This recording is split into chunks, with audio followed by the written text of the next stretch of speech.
ஒட்டுமொத்த சிலப்பதிகாரத்தையும் வெறும் 3 வரிகள்ல அடக்கியிருப்பாருங்க கவிஞர் வைரமுத்து. எந்த பாட்டுல தெரியுமா?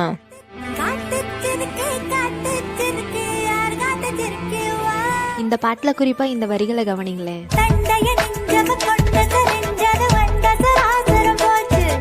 தண்டை அணிஞ்சவன் கொண்ட செறிஞ்சதும் அண்ட சராசரம் போச்சு. தண்டன்னா காலில் அணியக்கூடிய சிலம்பு. ஸோ இந்த இடத்துல தண்டை அணிஞ்சவன் அப்படின்றது கண்ணகியை குறிப்பிடுறாங்க. கொண்ட செறிஞ்சதுன்னா தலைவிரி கோலம், கோவத்தில் இருக்கக்கூடிய ஒரு பெண்ணை குறிப்பிடுறாங்க.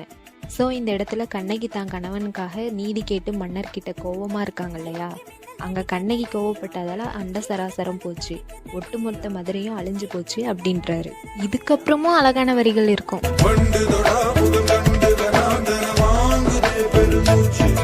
கண்டு தொடா முகம் கண்டு வனாந்தரம் வாங்குதே பெருமூச்சு. அவளோட முகம் ஒரு மலர் போல இருக்குதான், ஆனாலும் அந்த மலர்ல இருந்து தேன் எடுக்கணுன்ற எண்ணம் அந்த வண்டுக்கு வரவே இல்லையா. ஸோ வண்டோட சேர்ந்து ஒட்டுமொத்த வனாந்தரமும், வனாந்தரம்னா காட்டுப்பகுதி, ஸோ ராவணனோட சேர்ந்து ஒட்டுமொத்த வனப்பகுதியும் அவ அழகை பார்த்து மலைச்சு போய் நிக்குது அப்படின்னு எழுதியிருப்பாரு.